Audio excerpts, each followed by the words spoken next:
Ladies and gentlemen, welcome to Roger's Kakasungura YouTube channel, and a big thank you to your continued support. I want to thank each and every one of you who is taking his personal time to make sure that we are growing, and as I can see, we are growing at a very high speed, and it's really amazing and encouraging.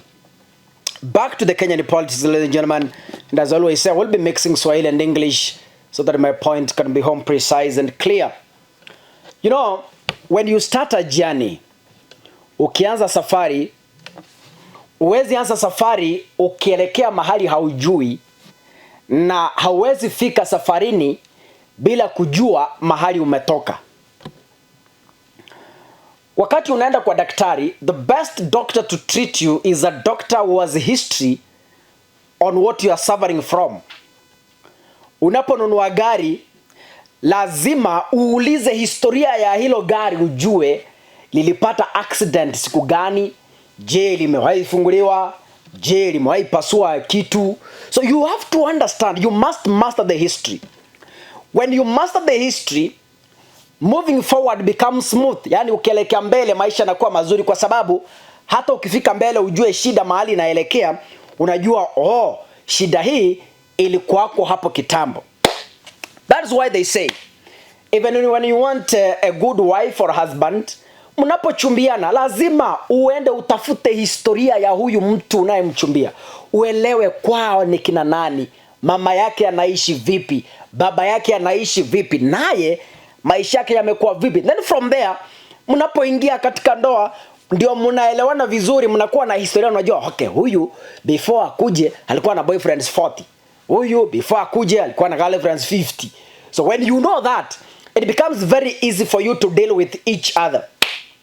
When you're being appointed as CEO of a company or manager, you must be handed over the history of that company so that you understand where you are moving to.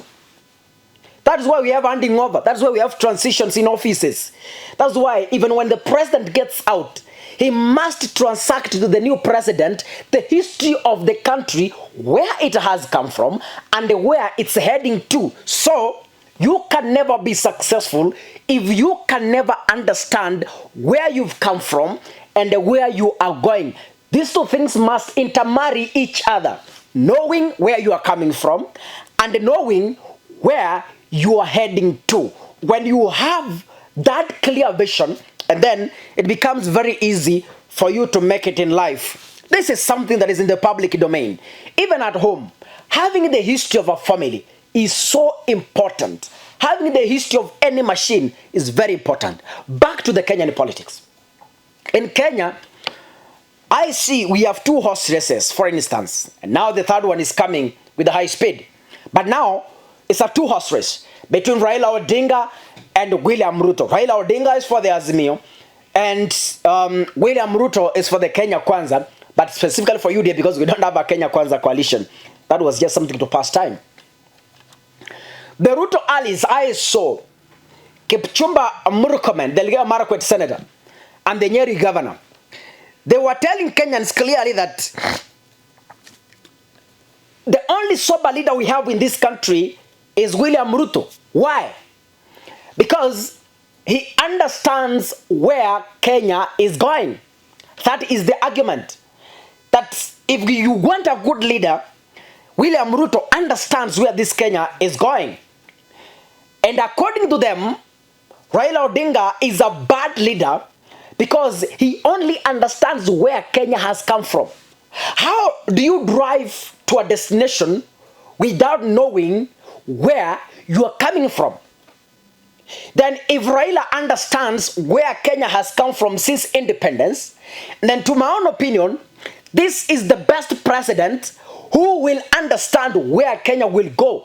Because once you have a foundation, you know, you must understand the foundation of a building before you start building it. Lazima uelewe hapa mahali najenga nyumba, hapa chini kuna maji, hapa kuna kidimbwi, hapa kuna mwamba. You have to understand so that unapoanza kujenga kuelekea juu, you understand utajenga floors ngapi, utaweka chuma kiasi gani, utaweka you fully understand. So if Raila understands where Kenya has come from, to my own opinion, then he's best fit to be the president of the Republic of Kenya. And according to Kipchumba Murkomen, his argument says Ruto never understands where Kenya has come from, but he only, because his statement was, if you want to know where Kenya has come from, ask Raila Odinga, and if you want to know where Kenya is going, ask William Ruto. They contradict themselves. How do you drive a car without knowing where you've come from?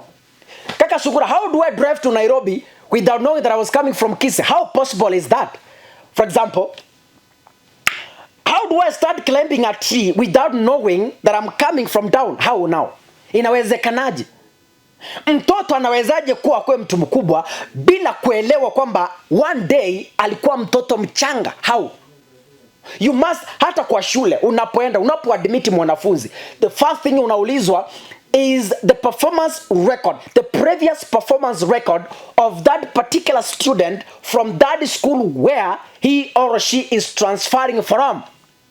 Once the principal, the class teacher gets that performance record, he is able to know where to place that particular kid in the new school.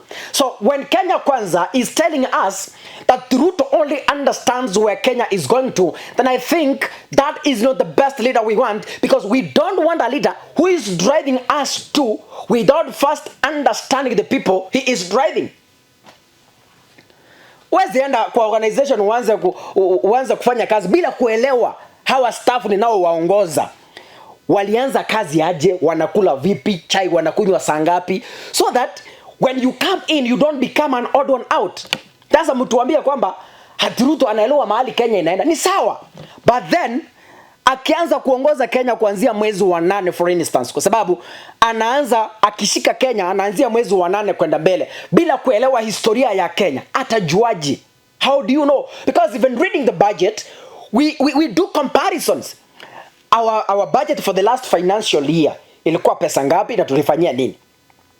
Once you understand that, it becomes very easy for you to gauge and estimate the new budget, the present budget, right? Let me give you another example. Any person, be it a governor, be it a member of parliament, be it an MCA, be it a women representative, in that office, you yourself, that is why we have what we call gradings, right? You understand, when you put average, for example in schools tulikuwa tunafanyiwa average. Mwalimu analeta performance ya first term, analeta performance ya second term na performance ya third term, anaweka pamoja, anatengeneza average, then that average is used to rank a student in that particular school. Sasa ukituambia how do we rank William Ruto without a performance of the previous report? Because if Murkomen is telling us Ruto knows where Kenya is going, yes, then how do we rank him? Because he doesn't have previous performances. Then from that sentiment, I come to a conclusion and I understand why William Ruto easily forgets what he speaks. That brings it to an understanding why William Ruto is always a double speaker. Today he says, we will ban mitumba. Tomorrow he says, hakuna mtu ataguza mitumba. Yeah? Today he says, Jubilee has done wonderful job in terms of development. He says, tumejenga reli, tumejenga shule, tumejenga technical training. Hakiamuka kesho asubuhi anasema, najua hii Jubilee ni wezi sana. Wameipa pesa. Waliipa port kutoka Mombasa, wakapeleka Naivasha. Na wakati ilikuwa inaipiwa, alikuwa pale. You know, Murkomen's sentiments, when I was going through them, though they are not recent comments, they're previous comments, then it came to my realization that let's not blame William Ruto for what he says. As much as we say he's a double speaker, then that is what they believe. They don't believe in the past, they believe in the present. Yeah?